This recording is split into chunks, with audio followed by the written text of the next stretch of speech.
Have you ever wondered where the idea of the devil actually came from? Not just the cartoonish red guy with horns and a pitchfork, but the real origins of this figure who has terrified and fascinated people for thousands of years. Today we're diving deep into the history, myths, and legends surrounding the devil, one of the most powerful and complex characters in human culture. Most people know the devil as Satan, the ultimate symbol of evil. But the story is much older and more complicated than most realize. The word devil comes from the Greek diabolos, which means slanderer or accuser. In the Bible, he's often called Satan, which in Hebrew means adversary or opponent. Before he became the ultimate villain, he was actually one of God's most beautiful and powerful angels. According to ancient texts, his original name was Lucifer, which means light bearer or morning star. He was described as the most perfect and radiant of all angels, but pride got the better of him. Lucifer wanted to be equal with God, or even greater. This led to the great rebellion in heaven, where he and his followers were cast out. That moment, the fall from heaven, is where the devil as we know him was born. Cast down to earth, he became the enemy of humanity and the tempter who tries to pull people away from God. One of the earliest and most famous stories involving the devil is the temptation in the Garden of Eden. In the form of a serpent, he convinced Eve to eat the forbidden fruit, which led to the fall of mankind.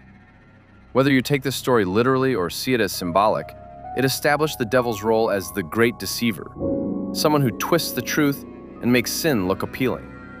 He didn't force Eve to eat the fruit. He simply planted doubt and made disobedience sound reasonable. That's always been his style, subtle manipulation rather than brute force. Throughout the Bible, the devil appears in different forms and roles. In the book of Job, he acts more like a prosecutor, challenging God by claiming that Job only worships him because his life is easy. God allows the devil to test Job, and what follows is one of the most intense stories of suffering and faith in religious literature. Later in the New Testament, the devil personally tempts Jesus in the wilderness for 40 days, offering him power, food, and glory if he would just bow down and worship him. Jesus resists, but the story shows how the devil targets even the strongest people with clever offers. Over the centuries, the image of the devil evolved dramatically. In early Christianity, he was often seen as a fallen angel who still had to obey certain limits set by God. By the Middle Ages, he became a much more terrifying figure, the ruler of hell, the collector of souls, and the master of demons. Artists and writers gave him horns, hooves, a tail, and a pitchfork. These features actually came from older pagan gods like Pan, the Greek god of nature who had goat-like features. The church basically merged old pagan imagery with the biblical devil to make him scarier and easier for people to recognize as evil. The idea of making a deal with the devil became hugely popular in folklore and literature.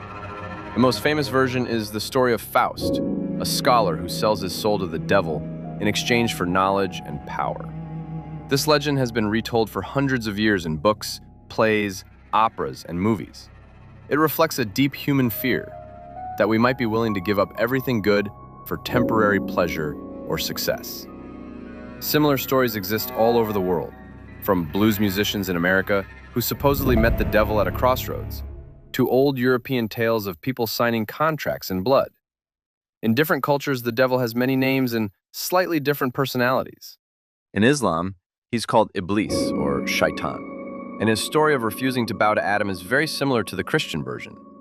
In some folk traditions, especially in parts of Europe and Russia, the devil appears as a more mischievous or even foolish character who can be tricked by clever humans.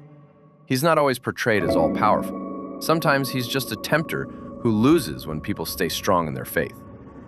What makes the devil such a lasting figure is how he represents the darker parts of human nature. He's not just some external monster. He's often seen as the voice that whispers when we're tempted to lie, cheat, hurt others, or give up on what's right. Many modern theologians and thinkers don't see the devil as a literal red creature with a pitchfork, but as a symbol of evil, temptation, and the destructive choices people make. Others still believe he is a real spiritual being actively working against good in the world. Even today, the devil remains incredibly present in popular culture. He shows up in movies like The Exorcist, in TV shows, in heavy metal music, and even in fashion and art. Some people treat him as a joke or a Halloween costume, while others take the idea of spiritual evil very seriously. There are even modern groups that worship or honor Satan as a symbol of rebellion and personal freedom, though they usually don't believe in him as a literal being the way traditional religions do. So what should we make of the devil in the 21st century? Whether you see him as a real supernatural enemy, a powerful metaphor for human weakness, or just an ancient story that still shapes how we think about good and evil, his influence is hard to ignore.